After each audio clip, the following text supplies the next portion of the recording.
오늘 우리에게 주시는 하나님의 말씀 이사야 19장 18절에서 25절 말씀까지 읽겠습니다. 이사야 19장 18절에서 25절 말씀. 자, 우리 다 같이 한번 읽어볼까요? 그날에 애굽 땅에 가나안 방언을 말하며 만군의 여호와를 가리켜 맹세하는 5 성읍이 있을 것이며 그중 하나를 멸망의 성읍이라 칭하리라. 그날에 애굽 땅 중앙에는 여호와를 위하여 제단이 있겠고 그 변경에는 여호와를 위하여 기둥이 있을 것이요 이것이 애굽 땅에서 만군의 여호와를 위하여 징조와 증거가 되리니 이는 그들이 그 압박하는 자들로 말미암아 여호와께 부르짖겠고 여호와께서는 그들에게 한 구원자이자 보호자를 보내사 그들을 건지실 것임이라. 여호와께서 자기를 애굽에 알게 하시리니 그날에 애굽이 여호와를 알고 제물과 예물을 그에게 드리고 경배할 것이요 여호와께 서원하고 그대로 행하리라. 여호와께서 애굽을 치실지라도 치시고는 고치실 것이므로 그들이 여호와께로 돌아올 것이라. 여호와께서 그들의 간구함을 들으시고 그들을 고쳐 주시리라.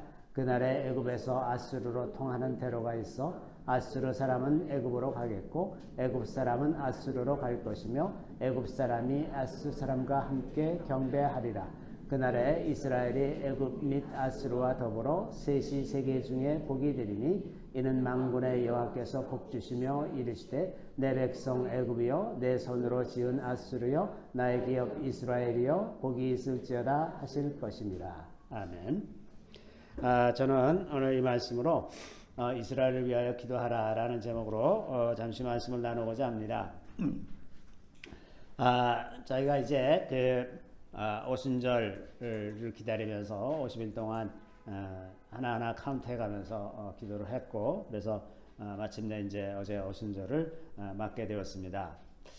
그래서 원래 생각은 이제 오늘도 그 오순절에 대해서 더 설교를 할까 하는 생각을 했었는데 주님께서 그 이스라엘에 대해서 설교할 것을 마음에 주셔서 제가 이제 주제를 바꿨어요.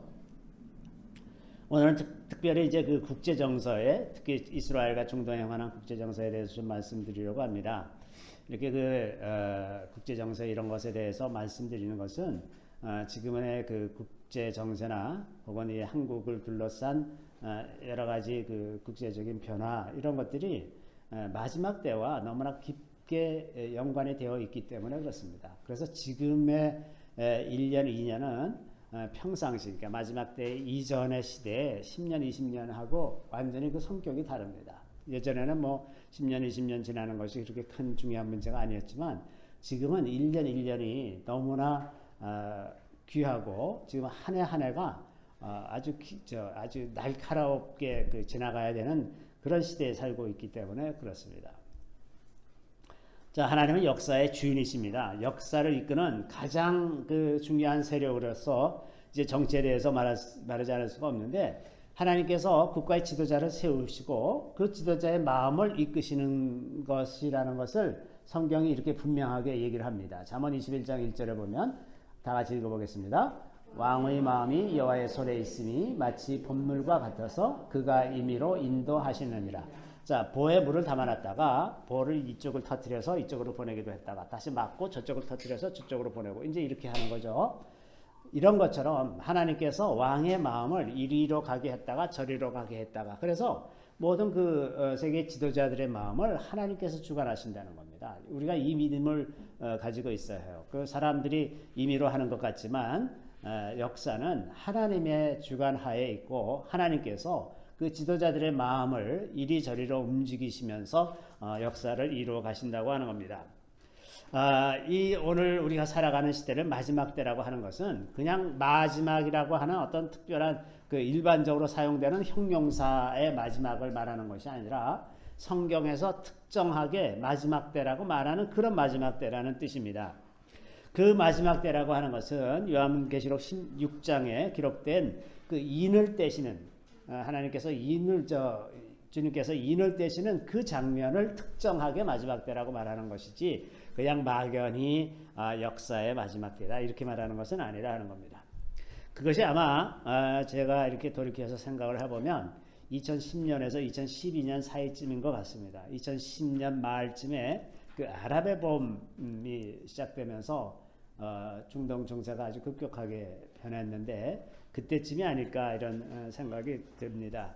제가 2012년이라고 말하는 것은 2012년에 제가 그 마지막 때가 시작되었다는 말을 들었기 때문에 근데 그때 시작됐다는 것인지 그 전에 시작되었다는 것인지는 분명치가 않습니다. 그러나 제가 이렇게 추적을 거꾸로 해보면 대략 2010년쯤이 아닌가 이런 생각을 합니다.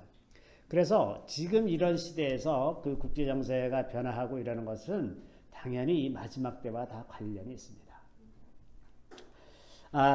이 마지막 때와 관련해서 우리가 주목해야 하는 나라들이 몇 나라가 있는데 첫째는 미국이고 왜냐하면 미국이 전 세계적으로 미국만큼 강력한 영향력을 가진 나라가 없기 때문에 그렇습니다. 그래서 미국을 통해서 하나님께서 국제 정세를 바꾸시죠.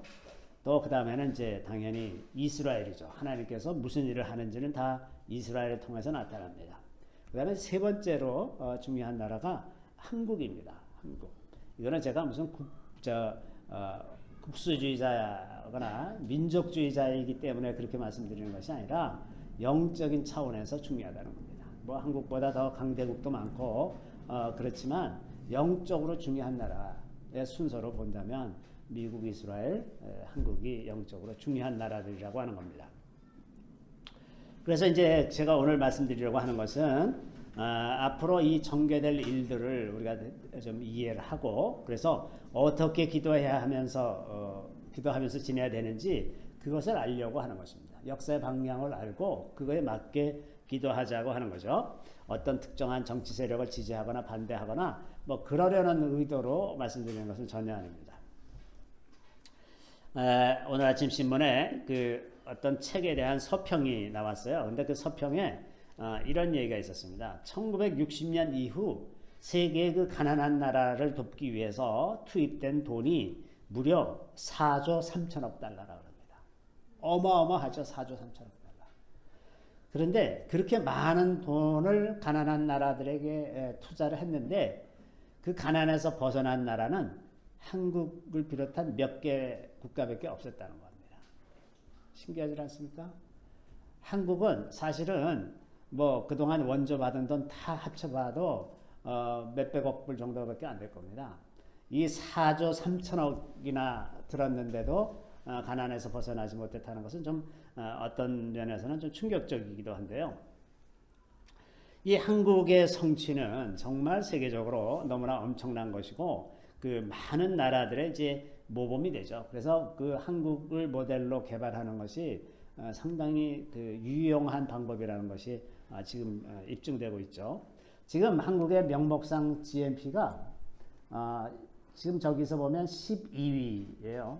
맨 1등이 이제 미국이고 미국, 중국, 그 다음에 이제 일본, 독일, 그 다음에 인도,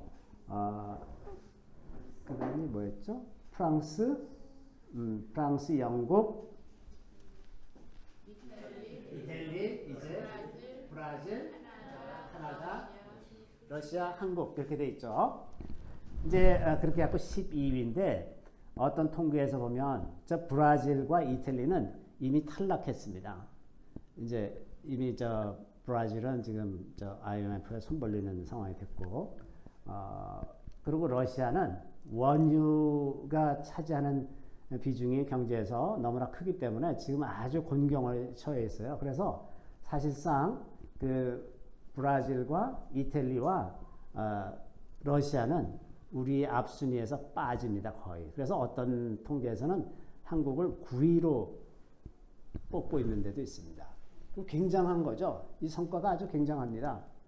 그런데 거기서 조금만 더 올라가면 아마 한 6위 정도까지는 그냥 올라갈 수 있을 것 같은, 그러니까 뭐 프랑스, 영국 정도는 거의 머지않은 때 이제 수년 내에 다 쫓아갈 수 있지 않을까 할 정도로 굉장한 나라가 됐습니다. 이건 정말 생각도 못했던 일인데, 자, 이것이 하나님께서 이 나라에 주신 굉장히 놀라운 복이죠. 왜냐하면 이런 예가 없습니다. 정말 기적같이 이렇게 됐는데, 뭐 이제 어떻게 해서 이렇게 됐는가, 한국이 어떻게 이렇게 됐나 하는 것을 이제 여러 사람들이 여러 각도로 그 연구를 하다 보면 우리가 정직하게 이야기할 때 거기에 그 기독교의 영향을 빼고서는 말할 수가 없는 그런 요소들이 많이 있습니다.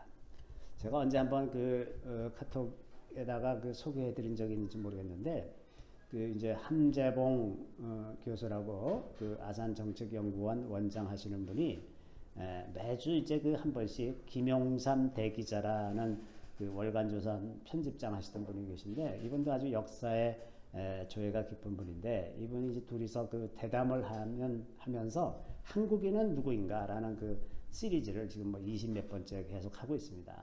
제가 그거를 꼭 빼지 않고서 매주 이제 유튜브에서 그걸 보는데 물론 이제 함재봉 교수라는 분이 모르긴 몰라도 기독교인일 겁니다. 할아버지도 함태영 목사라는 독립운동 하시던 분이고 아버지는 한병춘 경제수석 하시고 주미대사도 하고 아주 뛰어난 분인데 그래서 아마 기독교인이라고 생각이 듭니다. 그리고 아주 기독교에 대해서 굉장히 많이 잘 알고 있고 얘기하는 걸 보면 그런데 정직하게 얘기해서 기독교가 한국 사회에 미친 영향이라는 것이 엄청나죠. 그런데 우리가 한번 생각해 볼 것은 우리보다 먼저 기독교가 전파된 나라들도 많이 있었다는 거예요. 그런데 왜 그런 나라에서는 그런 일이 안 일어나고 한국에서는 어떻게 그런 일이 일어나겠는가? 물론 이 기독교의 영향 한 가지만으로 모든 것을 다 설명할 수는 없습니다. 정치사회적인 구조나 역사적인 문제도 있을 거고 지정학적인 위치 여러 가지 많은 요인이 있었겠지만 제가 보기에는 복음을 전해준 사람들이 어떤 사람들이었냐 그 사람들의 탁월성이 이렇게 차이를 만들어내지 않았을까 이런 생각을 합니다. 조선 말에 한국에 왔던 선교사들의 기록을 보면 그 당시에 조선 사람들은 게으르고 가난하고 냄새나는 사람들이었습니다. 왜 그렇게 게으르냐? 주자성리학의 질서에 따라서 상민들과 천민들은 아무런 소망이 없었어요. 뭔가 좀 자기가 열심히 해서 뭔가를 좀 만들어내면 양반들이 이런저런 핑계를 대고 다 뜯어갔기 때문에 일을 할 의욕이 없죠. 해봤자 다 뺏어가니까. 탐관오리들 때문에 살 수가 없었습니다. 그러니 저절로 가난해지는 거죠. 하고 싶지가 않고 매일 술만 마시고 앉았고요. 그런데 그런 사람들을 대상으로 해서 병든 자들 밤새 간호해주고 고름 빨아주고 이렇게 하면서 정성껏 섬기던 선교사들 그런 선교사들에게 감화를 받아서 사람들이 근본적으로 변한 거예요.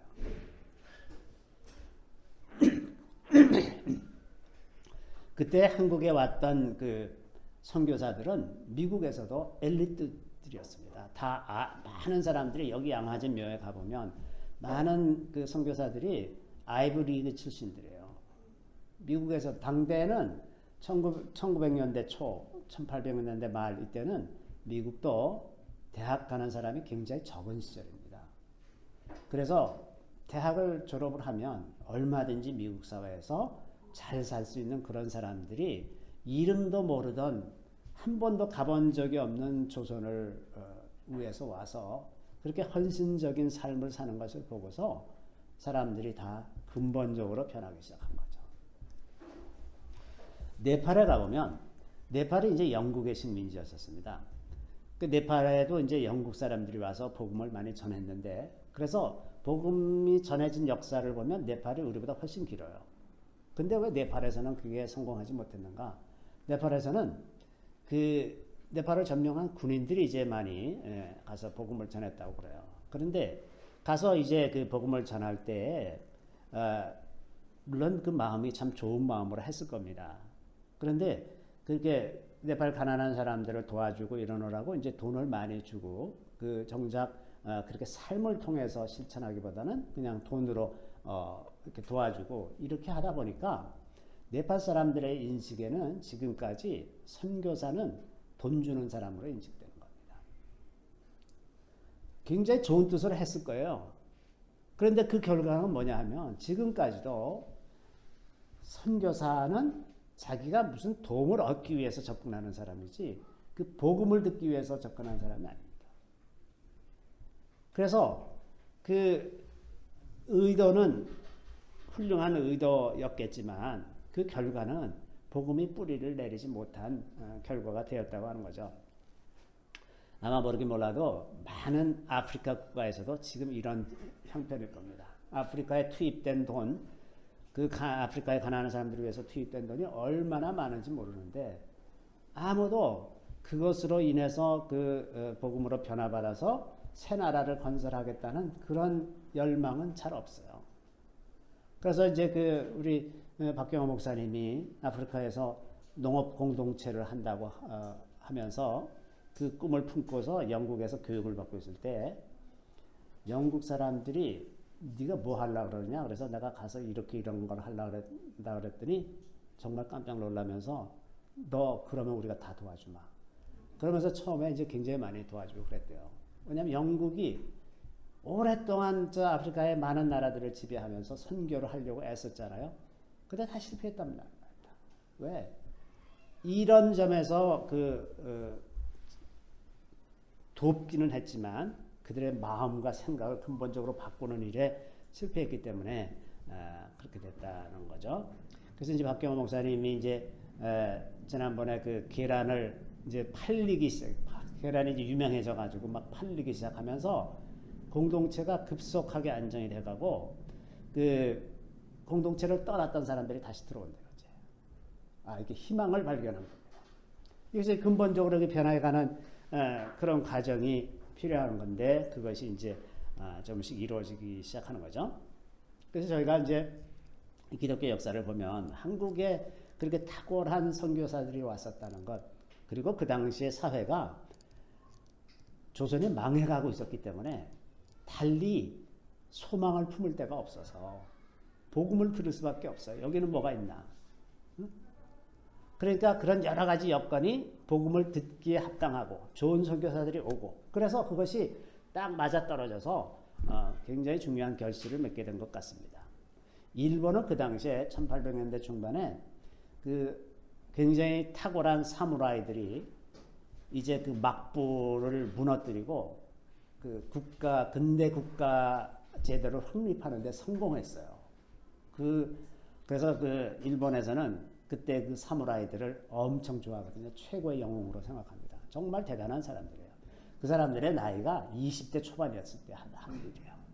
나라를 완전히 바꿔서 오늘날의 근대 국가의 체제를 만든 그런 사람들이었는데 그렇게 특별한 위기가 없이 비교적 스무스하게 이 국가 체제를 바꾸고 나니까 거기에서는 그렇게 복음을 들을 기회가 별로 없어요. 왜냐하면 뭐 별 문제가 없잖아. 나라가 잘 돌아가고 우리나라는 이제 망해가니까 이게 무슨 방법이 없나. 그래서 여기저기 이제 다른 이야기도 귀를 기울이게 되는데 일본은 그런 기회가 없었던 거죠. 그러니까 이제 이 한국이 이 조선 말기에 망해가는 나라에 탁월한 선교사가 왔다. 이것으로 이제 굉장히 많은 결실을 맺을 수 있게 이렇게 된 거라고 생각을 합니다. 트럼프가 2016년 그 미국 대통령에 당선됐을 때 하나님께서는 아마도 트럼프를 이용해서 세계 질서를 바꾸려고 결심하셨던 것 같습니다. 그때 이제 많은 사람들이 힐러리가 당선될 거라고 예측을 했었는데 뜻밖에도 이제 트럼프가 당선이 됐었어요. 근데 이제 전에 그때 여름쯤에서부터 한 7월쯤에서부터 저도 미국 대통령을 위해서 기도를 했는데 트럼프가 당선될 거라는 말씀을 하셨기 때문에 계속 이제 트럼프를 위해서 기도를 했었던 적이 있었습니다. 그 전에 오바마가 8년 동안 재임하면서 오바마가 한 일은 하나님의 질서를 무너뜨리는 일에 몰두해 있었어요. 그래서 그 독재자들을 축출한다는 명분으로 아랍의 봄을 후원한 사람이 오바마입니다. 그래서 튀니지에서부터 시작해서 이집트, 리비아, 시리아 이게 이제 폭동이 일어났잖아요. 다 지금 오바마가 뒤에서 대줬습니다. 그래서 이제 독재자가 하나씩 무너질 때마다 리비아의 카다피가 쫓겨나고 이제 이집트에서도 정권이 바뀌고 이러는 때마다 백악관에서 박수를 쳤다 그래요. 그리고 이제 시리아에서도 그걸 하려고 그랬는데 시리아는 견고하게 살아남았어요. 아직까지 이제 끄떡없이 있지 않습니까? 근데 이런 그 조건을 만들기 위해서 이라크에서도 그 일방적으로 그 미군을 철수시킴으로써 거기에 이제 IS가 탁 세력을 확장하고 이라크와 시리아를 이제 점령하기 시작해서 IS 때문에 아주 큰 세계적으로 곤욕을 치르질 않았습니까? 난민이 발생하고 이제 그 난민들이 그 유럽으로 들어가니까 이제 유럽이 이제 기겁을 해가지고 시리아 사태에 개입하기 시작했고 미국은 그 난민들을 받아들이는데 사실 제일 많은 퍼센티지는 이제 기독교 난민이었는데 기독교 난민들은 안 받아들이고 무슬림 난민들만 받아들이면서 미국이 무슬림 국가라고 선언한 사람이 오바마입니다. 또 오바마 때 전 세계적으로 동성애를 퍼뜨리려고 이제 굉장히 많이 애를 썼다 그러죠. 그래서 가령 우간다 대통령에게는 동성애를 합법화해주면 내가 1억 달러를 주겠다. 그렇게 얘기를 했는데 이제 우간다 대통령이 국가의 번영은 하나님께 달려 있지 1억 달려 있지 않다. 그러고서 이제 거절했다는 일화가 있는데 우리나라에서도 동성애 축제를 하기 시작하던 때가 바로 이 오바마 때입니다. 그것을 적극적으로 후원해서 그 미국 대사가 동성애 축제 때마다 그 현장에 가서 응원하고 이런 일을 이제 한 거죠. 또 그 의료보험 개혁을 하면서 이게 얼핏 보면 의료보험 하는 건 얼마나 좋습니까? 우리나라 너무나 훌륭한 의료제도를 갖고 있어서 그래도 안심하고 사는데 미국은 정말 그 의료보험이 형편없거든요. 근데 이제 그래서 오바마가 의료보험을 개혁한다는 명분으로 거기에 어떤 걸 집어넣냐 하면 가령 내가 성을 바꾸고 싶다, 트랜스젠더가 되고 싶다. 그러면 의료보험에서 죽을 때까지 호르몬 주사, 뭐 수술, 뭐 이 비용을 다 대주도록 해놨어요. 그래서 트랜스젠더 하는 이런 것을 조장하는 법을 만들었습니다. 그래서 군대 안에서도 내가 트랜스젠더가 하겠다. 그러면 국가에서 다 그 돈을 대주는 거예요. 이런 일을 했습니다. 그래서 이제 이 트럼프는 이 오바마가 한 일을 다 되돌리려고 하고 그다음에 미국의 건국 아버지들이 꿈꾸던 기독교적인 가치를 회복하는 것 그것이 주요 목표이고 지금도 계속 그런 일을 합니다. 그래서 뭐 트럼프가 언행이 이제 그 좀 거칠기도 하고 그렇게 얘기들을 많이 하지만 그래도 그가 하는 일의 방향은 언제나 하나님 나라를 굳건하게 세우는 겁니다. 그쪽으로 계속 가고 있어요. 이번에도 그 코로나 이 사태로 이제 다 셧다운 하는데 교회는 꼭 필요 시설이니까 도지사들은 주지사들은 이 교회를 열어야 된다라고 며칠 전에 이런 말도 하고 그러지 않습니까?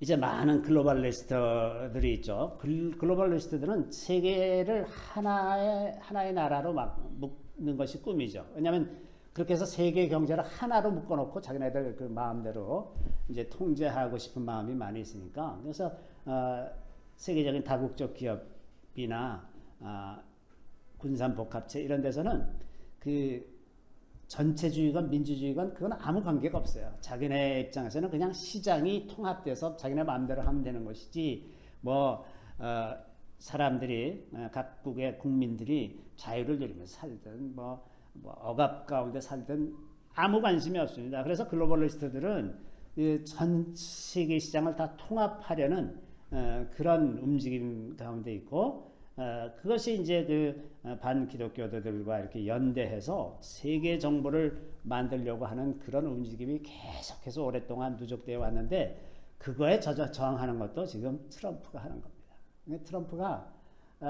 다른 대통령들이 한 번도 꿈꾸지 못했던 엄청난 도전을 하고 있어요. 이분이 아주 그 뚝심이 있어 보입니다. 그래가지고 그래서 이 중국과 갈등이 일어나는 것도 이런 흐름 때문에 이제 이 중국과 갈등이 일어나는 거죠. 전체주의자 입장에서는 중국이 그 세계를 지배하든 미국이 지배하든 관계 없습니다.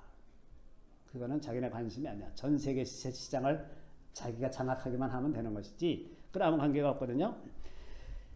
이제 맨 처음에 시작은 중국과의 그 무역 수지 불균형 문제로 갈등이 시작되는 것 같이 됐지만 사실은 중국식 전체주의 그 사회 통제 사회 이렇게 돼가는 것을 막는 것이 이제 중요한 이슈고 또 유럽은 PC 좌파 그 political correctness의 그 좌파적인 생각에 완전히 사로잡혀서 유럽은 완전히 넘어가 버렸거든요. 그래서 이제 트럼프와 그 유럽이 코드가 잘 안 맞습니다. 그래서 근본적인 깔려 있는 생각이 이제 달라가지고, 그래서 전통적으로는 서유럽이 그 미국의 동맹국들이었지만 이제는 더 이상 그렇지 않습니다. 자, 이제 그 코로나 바이러스로 인해서 이제 깨어나기 시작했어요. 그래서 서구 국가들에서도 이제 많은 사람들이 죽고 인명피해, 경제적인 피해, 막대한 피해가 생기니까 이제 중국에 대해서 책임을 묻기 시작하는 쪽으로 이제 바뀌죠. 아마 중국은 이 배상하지 않고서는 견뎌내지 못할 겁니다. 너무 피해가 커요. 너무 피해가 큽니다. 중국이 그렇게 배상을 하지 않을 수 없게 된 몇 가지 요소로 생각하면, 이 바이러스가 우한 연구소에서 시작됐는지는 아직 논쟁이 있지만 우한 연구소에서 시작됐을 가능성이 굉장히 높죠. 두 번째는 이제 이렇게 바이러스가 퍼지기 시작할 때 중국 정부가 제일 먼저 한 일은 해외에서 마스크 수입하고 의료용품 다 수입하고 얘기를 안 하고, WHO에는 팬데믹이 아니라고 팬데믹 선언을 늦추게 자꾸 만들면서 중국 내에서는 우한 사람들이 다른 데로 못 나가게 통제하면서 해외로 나가는 건 막지 않았어요. 그러니까 해외 의도적으로 퍼뜨린 거나 마찬가지예요. 결과적으로. 그 책임을 면할 수가 없는 거죠. 그래서 이게 그냥 일반적인 전염병 같으면 그 사람이 통제할 수가 없는 거기 때문에 그거에 대해서 책임을 묻는다는 것은 좀 무리하지만, 이번에 일어난 일은 중국이 굉장히 잘못한 면들이 있었기 때문에 다른 나라들이 그냥 넘어가지 않을 거라고 이제 보는 겁니다. 그래서 중국이 한 일에 대해서 이제 대가를 치를 상황이 되죠. 게다가 이제 엊그제 그 중국 양회가 홍콩 안전법인가 하는 법안을 통과시켜 가지고 1991년에 이제 50년 동안 일국 양제를 유지하겠다라고 한 그 국제적인 약속을 이제 깼단 말이죠. 이제 홍콩은 특별 자치구가 아니라 홍콩시 중국의 시로 이제 바뀐 거죠. 그래서 거기에 그 국가 안보를 위한 기구를 홍콩 안에 설치하고 병력도 이제 그에 따라서 배치하고 뭐 이렇게 하겠다고 했는데, 그러니까 이제 그 트럼프도 홍콩에 대한 특혜를 폐지하겠다 이렇게 됐고, 영국하고 대만이 재빨리 원하는 사람, 그 홍콩 시민들 중에서 비자를 갖고 있는 사람들이 시민권을 신청할 수 있도록, 영국 시민권을 신청할 수 있도록 하겠다 발표를 했습니다. 아주 정면으로 붙는 거죠 지금. 이제 중국과 미국을 중심으로 이제는 충돌을 피할 수가 없습니다. 이제는 되돌이킬 수 있는 방법이 없어요. 예전에는 그 미국 여론도 친중 쪽 혹은 반중 쪽으로 이렇게 어느 정도 나뉘어서 있었기 때문에 이제 대통령 선거해서 바뀌고 그러면 뭐가 좀 상황이 달라질까 이렇게 기대할 수가 있었는데, 지금은 미국이 이제 여당이건 야당이건 다 중국 공산당을 무너뜨려야 되겠다라는 거에 마음이 일치돼 있습니다. 일치돼 있어서 이제는 중국이 무너져야 끝이 나는 이제 상황이 되었어요. 자, 이게 이제 그래서 중국이 참 공경에 처했는데, 왜 중국은 이렇게 무리한 일을 할까? 왜냐하면 중국 공산당이 다른 선택이 없어요. 이렇게 하면 망하는 것 뻔히 아는데 망하는 것 이외에 다른 길이 없기 때문에 그렇게 한다고 생각합니다. 스스로 자기 권력을 내놓는 사람들을 봤습니까? 없거든요. 자기네가 망하는 줄 뻔히 알면서 그렇게 가는 겁니다. 가다가 망하는 거예요. 자, 먼저 중국이, 우리가 이제 중국을 이해할 때 중국이 식량과 에너지를 굉장히 많은 부분을 수입에 의존하고 있어요. 중국이 예전에는 식량 작업을 했었는데 이제 개발하고 나서는 굉장히 많은 식량을 수입해서 먹고 있고, 에너지는 뭐 말할 것도 없고, 그래서 중국도 우리나라처럼 달러가 떨어지면 문제가 생깁니다. 우리 IMF를 한번 겪어봤지 않습니까? 중국이 조만간 IMF 때문에 큰 문제가 생길 겁니다. 수입을 못하면 식량이 모자라니까 사람들이 뭐 폭동을 일으키든 무슨 이런 일이 일어나겠죠. 또 에너지가 충분치 않으니까 경제가 제대로 돌아가지 않고 최근에 이제 어떤 분석 보고서를 보니까 중국의 그 외환 보유고가 3조 달러라 그래요. 3조.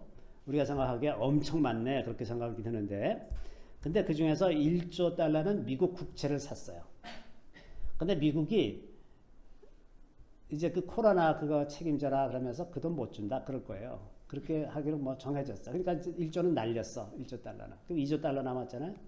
그 2조 달러 중에서 1조 달러는 언제든지 1조 달러는 대외 채무예요. 채무. 다른 나라들이 그 돈 돌려줘. 그럼 다 돌려줘야 되는 돈이 1조 달러. 그러면 1조 달러 남죠. 그 1조 달러 중에서 6천억 달러는 언제든지 빼나갈 수 있는 투자로 들어와 있는 돈이에요. 외국에서 투자로 들어와 있는 돈. 그래서 얼마든지 빼나가면 빼나가지는. 그러면 이제 4천억 달러 정도가 남는데 4천억 달러면 중국이 한 달에 그 수출입하는 물동량이 한 4천 내지 5천억 달러 돼요. 수출 수입 합치면. 그러면 한 4천억 달러라고 하는 돈은 이게 수입에 문제가 생기거나 수출에 문제가 생기거나 이러면 이게 이제 모자라는 상황이 금방 될 수 있는 거예요. 그래서 이제 중국이 외환 위기가 올 것이 뻔합니다. 너무나 먼저 외환 위기가 될 텐데 그때 누가 돈 빌려주겠냐 말이죠. 지금 다 돈 내놓으라고 그러는 판인데 돈 안 빌려주거든요. 그리고 더 돈 빌려주려면 조건을 엄청 까다롭게 할 거예요. 니네 무슨 회사 다 이거 다 내놓고 니네 뭐 신장 위구르 독립시키고 티베트 독립시켜라, 홍콩 대만 독립시켜라 이런 거 다 하고서야 이제 그렇게 할 거예요. 그래서 중국은 얼마 못 버티고 이제 중국 공산당은 이제 무너지겠죠.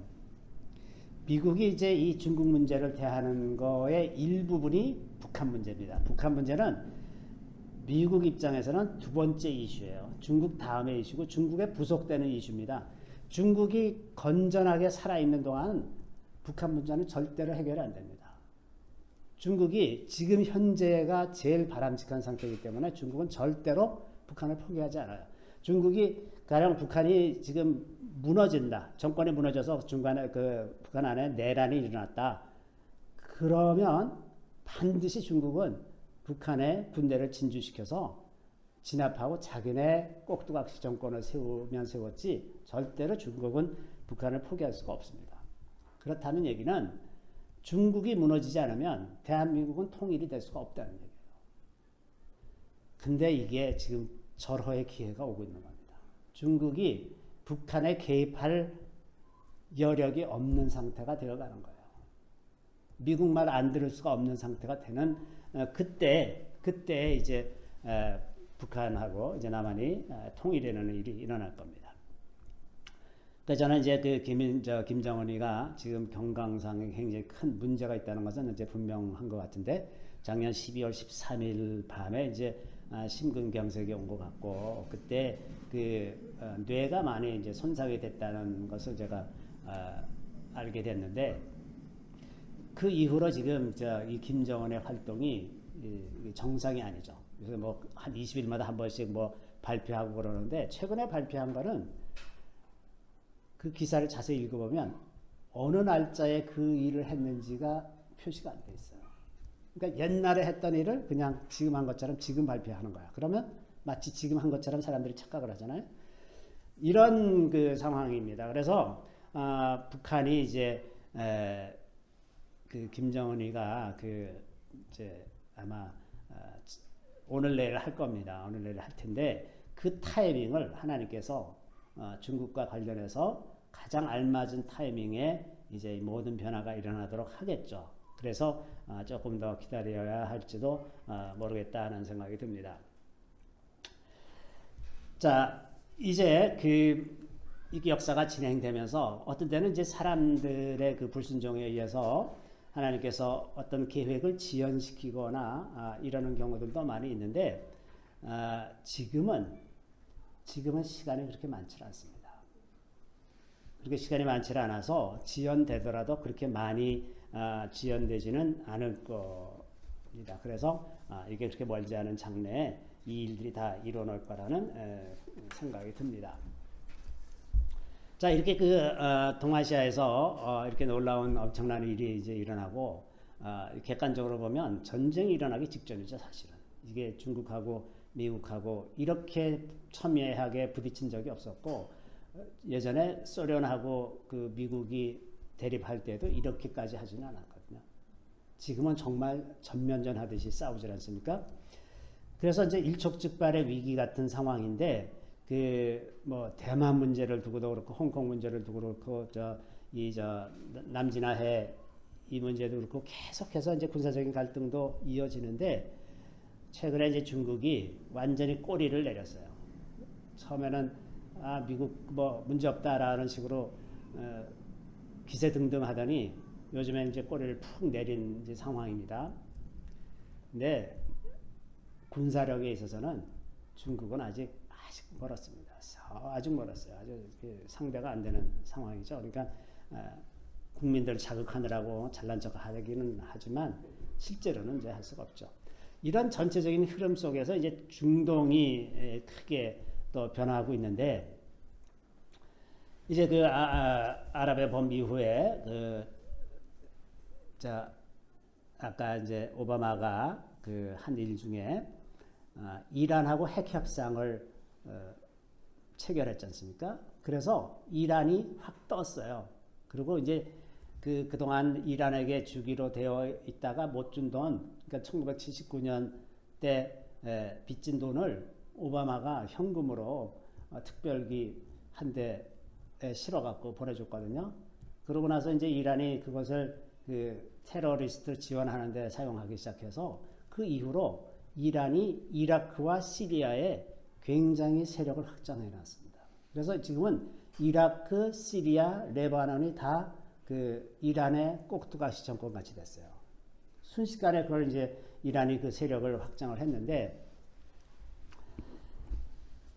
그런 한편 그동안에 이제 중동의 맹주 그러면 사우디였었는데 사우디는 미국이 셰일 오일을 개발하게 되면서 예전에는 이제 사활적인 이해가 중동의 사활적인 이해를 가지고 있었는데 미국이 이제는 자기가 원유가 뭐 넘치도록 나오니까 뭐 굳이 그럴 필요가 없는 거예요. 그래서 미국이 슬쩍 발을 뺐습니다. 중동에서.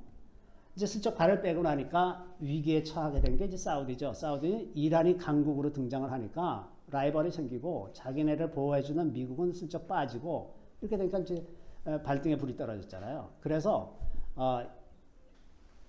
사우디가 빈살만 왕세자를 내세워서 이제 정책을 완전히 바꾸죠. 바꿔가지고 어느 쪽으로 갔냐 하면 이란에 대적하기 위해서 이스라엘과 동맹하는 쪽으로 정책을 바꾸고 있습니다. 지금까지 지난 몇 년 동안 이것이 굉장히 성공적으로 잘 돼가고 있어요. 거기에 합류한 나라들이 이제 UAE, 아랍에미레이트하고 이집트입니다. 이집트, 아랍에미레이트, 사우디, 그리고 요르단이 이제 온건 이슬람 쪽으로 방향을 바꿨습니다. 원래 사우디는 와하비즘이라고 해서 이슬람 근본주의자들을 옹호하던 세력이었어요. 그래서 알카에다 같은 테러 조직에 돈을 대준 게 사우디였었어요. 사우디는 온갖 아랍권 국가들한테 다 돈을 대줬어요. 지금 팔레스타인 피에로 같은 데도 계속 돈 대주고. 그래서 이제 사우디의 영향력이 정말 막대했죠. 근데 지금은 그렇지 않습니다. 그래서 이제 팔레스타인에 지원하는 금액도 예전에는 테러리스트한테 직접 보내고 그런 것들을 다 깎고 이제 이 팔레스타인을 압박하기 시작했죠. 그러면서 이스라엘과 관계를 점점 이렇게 개선해 가고 있는데 미국이 이제 쿠시너 사위 쿠시너를 앞세워서 중동 평화안을 만들 때 이 나라들을 다 다니면서 협의를 해서 만들었어요. 그래서 트럼프의 중동 평화안이 아랍 국가에 의해서 받아들여질 가능성이 이미 다 100% 같이 돼 있는 상황에서 지금 이제 추진을 하는 거기 때문에 팔레스타인이 이걸 안 받아들이기가 참 어려운 상황으로 변했죠. 상황이. 이제 최근에는 아랍에미레이트에서 이스라엘 텔아비브 공항으로 직항이 물론 전 세계지만 직항이 열렸어요. 역사상 있을 수 없었던 일들이 일어나기 시작하고 또 이제 그 팔레스타인에게 그 코로나 바이러스 때문에 팔레스타인에게 그 후원 물품을 보내는데 UAE에서 텔아비브 공항을 통해서 보냈더니 팔레스타인이 기분 나쁘다고 안 받는다고 그랬다는 얘기가 이제 있어요. 이제 이 팔레스타인에서 이제 곤경이 처했습니다. 그런데 요즘에 이 코로나 사태를 통해서 팔레스타인 정부 기구가 굉장히 그 악수를 많이 두고 있습니다. 뭐 그럴 수밖에 없을지 모르겠어요. 해외에서 코로나 바이러스 지원금으로 오는 돈을 뉴스에는 나오는데 국민들 손에는 하나도 안 들어가는 거예요. 전부 그 지도자들의 호주머니에 다 들어가고 또 팔레스타인 주민들에게 이스라엘 병원에 가서 치료받는 것을 금하는 명령을 내렸어요. 아니 어디 가서 치료받으면 뭘 어떻습니까? 그러니까 팔레스타인이 그 병원 시설도 다 열악하고 그런데 코로나 바이러스 걸리면 그냥 죽기를 기다리는 상황이 이제 되었고 이렇게 아까도 말씀드린 것처럼 UAE에서 오는 그 물자를 기분 나쁘다고 거절하고 이러면서 그 팔레스타인 내에서 중동 평화를 받아들이자 그게 훨씬 더 낫겠다 하는 세력이 굉장히 많이 커져 있습니다. 지금 최근 소식은 팔레스타인 노동자 연맹을 창설했다 그래요. 근데 이 팔레스타인 노동자 연맹은 뭐냐면 그 지금의 현 그 팔레스타인 지도자 아바스 그 세력을 반대하는 세력입니다. 중동 평화를 받아들이고 이스라엘과 평화롭게 살자라고 말하는 사람들입니다. 이 사람들이 그 연맹 창설한 지 얼마 되지 않았는데 벌써 4만 명 이상이 가입했다랍니다. 이 팔레스타인 그 이쪽 지역 사람들 400만 명 정도 되는데 4만 명 가입한 거는 굉장히 많이 가입한 겁니다. 그죠? 심지어 어저께 뉴스를 보니까 그 팔레스타인 아랍 사람들 중에 이제 이 정착촌을 이스라엘 땅으로 편입한다 그러니까 우리도 좀 거기다 껴줘라 그런답니다. 자기네도. 왜냐하면 그 정착촌을 만들면 거기에 이제 공장 세우고 뭐 이런 일터가 생기고 그러니까 그 주변 아랍 사람들을 다 고용하거든요. 그 정착촌이 있어야 자기네 일자리가 생기는 거예요. 아랍권은 자기 스스로 일자리를 창출할 수 있는 그런 능력이 없어요. 그래서 이스라엘이 들어가야 거기서 주변에서 이제 일하면서 살 수 있는 여건들이 만들어지니까 차라리 우리도 좀 거기 좀 넣어줘라 이럴 정도가 됐다는 거죠. 그동안에 이제 그 오랜 세월 동안 미국이 주도해서 중동 평화를 만들고 이제 이런 일들을 했는데 하나님께서 그 중동 평화의 그 항상 핵심이 뭐냐면 정착촌에서 철거하라는 거거든요. 정착촌을 철거하고 이 땅을 원래 팔레스타인에게 돌려라 그런 이제 내용인데. 요엘서 3장 2절에 보면 이런 말씀이 있습니다. 우리 같이 한번 읽겠습니다. 내가 만국을 모아 데리고 여호사밧 골짜기에 내려가서 내 백성 곧 내 기업인 이스라엘을 위하여 거기에서 그들을 심문하리니 이는 그들이 이스라엘을 나라들 가운데 흩어버리고 나의 땅을 나누었음이며.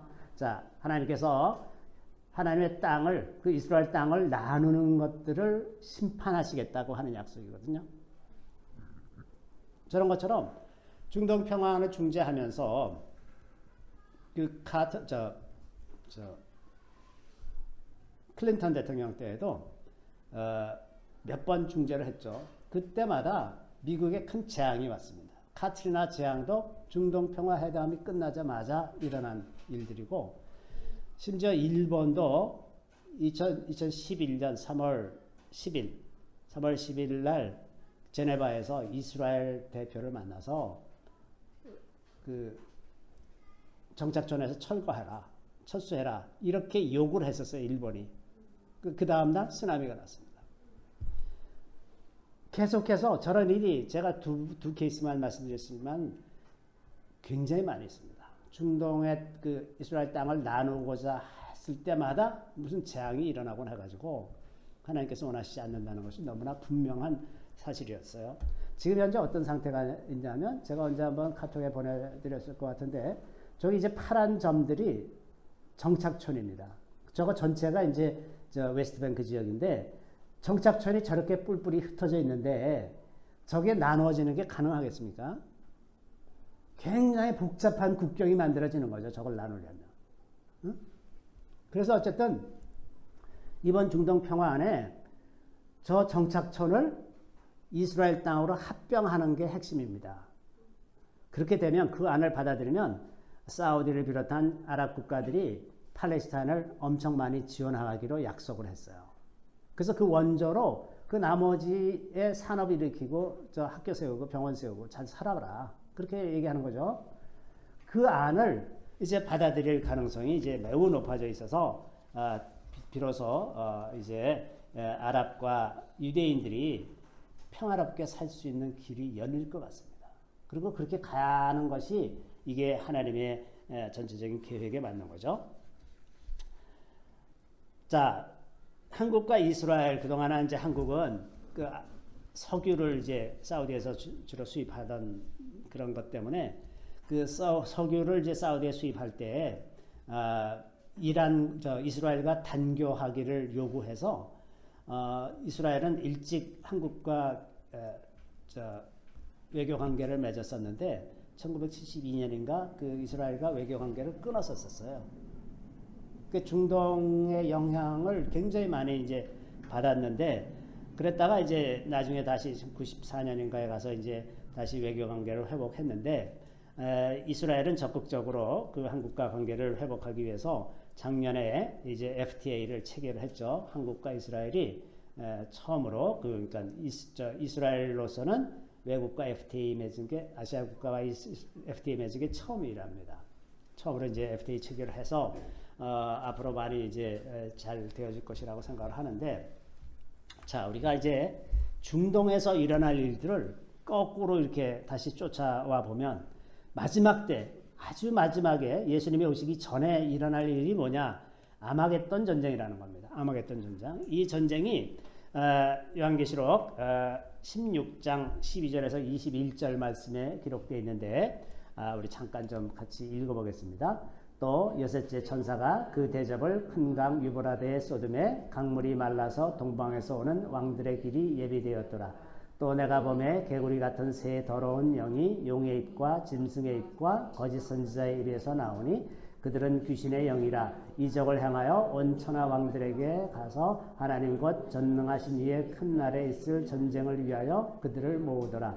보라, 내가 도둑같이 오리니 누구든지 자기 옷을 지켜 발가벗고 다니지 아니하며 자기의 부끄러움을 보이지 아니하는 자는 복이 있도다. 새 영이 히브리어로 아마겟돈이라 하는 것으로 왕들을 모으더라. 일곱째 천사가 그 대접을 공중에 쏟음에 큰 짐승이 성전에서 보좌로부터 나서 이르되 되었다 하시니 번개와 음성들과 우레소리가 있고 또 큰 지진이 있어 얼마나 큰지 사람이 땅에 있어 온 이래로 이같이 큰 지진이 없었더라. 큰 성이 세 갈래로 갈라지고 만국의 성들도 무너지니 큰 성 바벨론이 하나님 앞에 기억하신 바 되어 그의 맹렬한 진노의 포도주 잔을 받으매.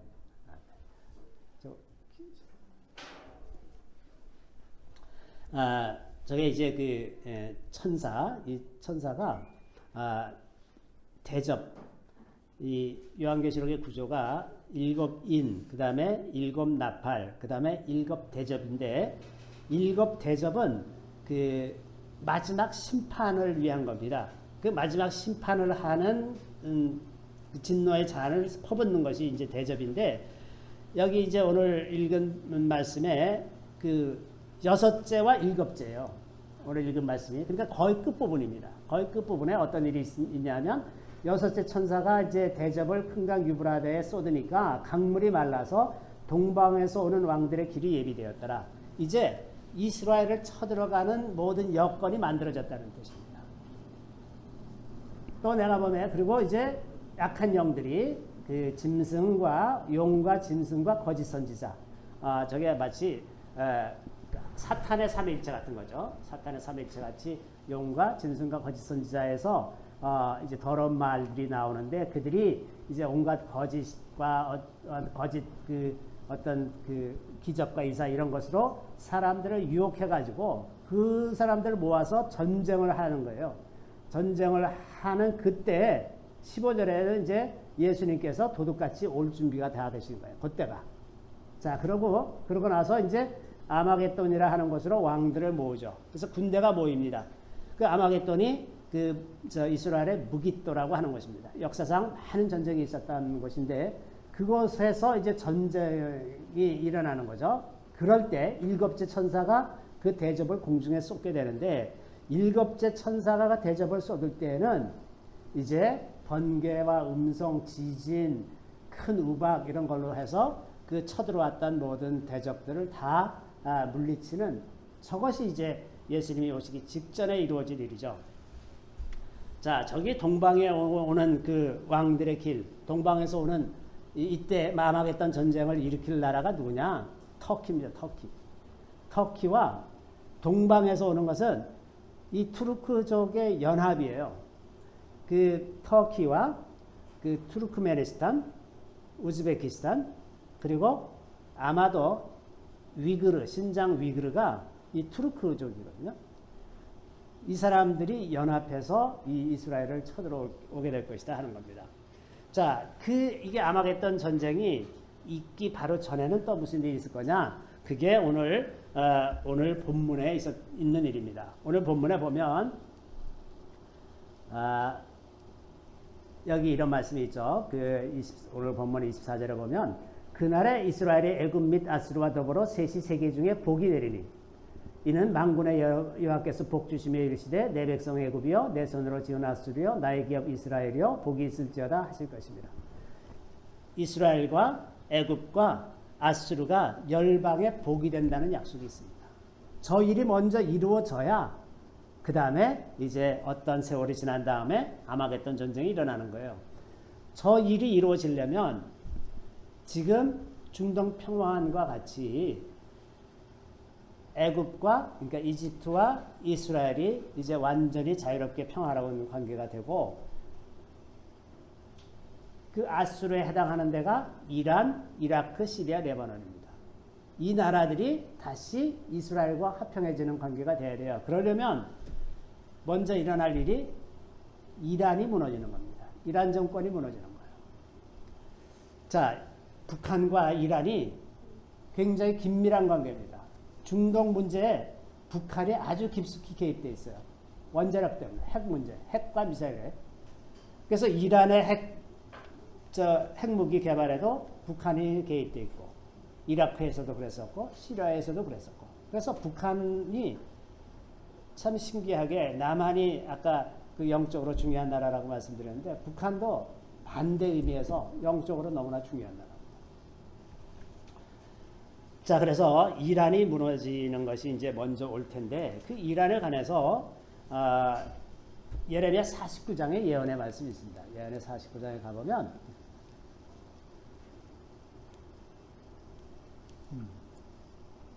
49장 35절부터 39절 말씀인데요. 우리 다 같이 읽겠습니다. 만군의 여호와가 이같이 말하노라. 보라, 내가 엘람의 힘에 으뜸가는 활을 꺾을 것이요 하늘의 사방에서부터 사방 바람을 엘람에 오게 하여 그들을 사방으로 흩으리니 엘람에서 쫓겨난 자가 가지 않은 나라가 없으리라.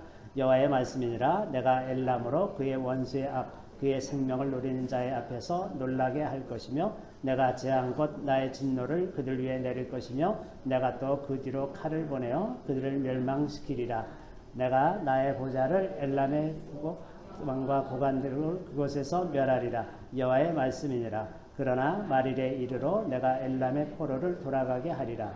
여호와의 말씀이니라. 아멘. 엘람이 이란입니다.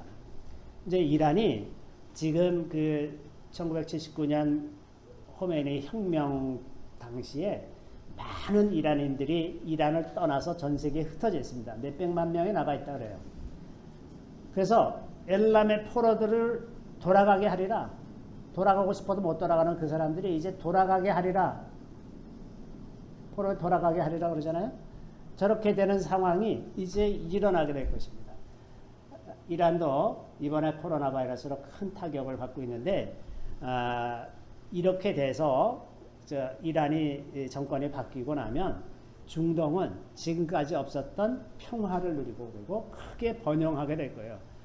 그래서 한국이 지금 시점에서 할 일이 굉장히 중요한 일이 있습니다. 첫 번째는 미국은 지금부터 트럼프가 아마 재선이 될 거라서 5년쯤 더 이런 기조로 가게 될 텐데, 트럼프가 8년 임기를 마치고 나면 그 다음에는 보장할 수가 없습니다.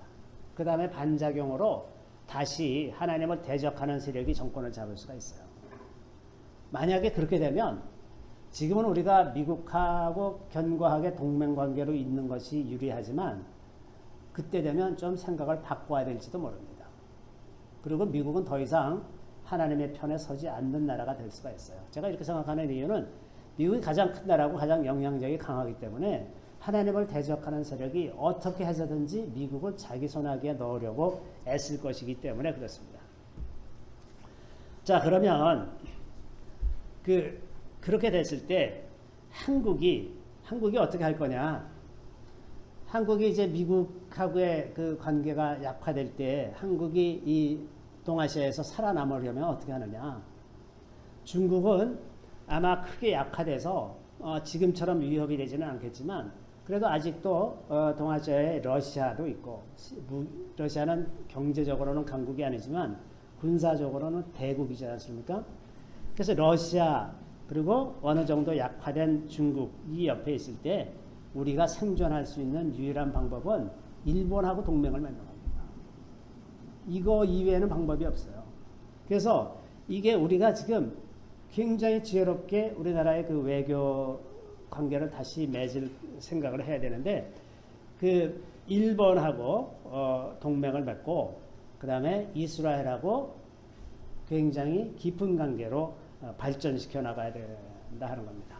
그 다음에 세계적으로 기독교인들을 보호하는 나라가 돼야 됩니다. 여기도 그 외교적인 역량이 필요해요. 지금 미국은 국무부 안에 그 종교 자유를 담당하는 국이 있어요, 아예. 그래서 외국의 그 종교 자유를 허락하지 않는 거에 대해서 혹은 탄압하는 것에 대해서 이 종교 자유국이 그 외국에 이제 항의도 하고 막 간섭도 하고 이러면서 종교 자유를 확보하도록 굉장히 노력을 많이 해주거든요. 이런 일들을 한국이 좀 할 수 있으면 좋겠어요. 그래서 세계의 그리스도인들이 이 한국 덕분에 좀 안심하고 살 수 있는 그런 역할을 하는 나라가 되었으면 좋겠다 하는 생각이 들고, 마지막으로 한국이 전 세계적으로 마지막 환란 때에 피난처 국가가 되면 좋겠다. 도저히 그 핍박을 견디지 못해서 어디론가 피하고자 할 때 한국에 와서 피하고 있는 그런 나라가 되었으면 좋겠다 하는 생각이 듭니다. 그래서 세계적인 그 외교 역량을 좀 강화해서 지금까지는 미국, 중국만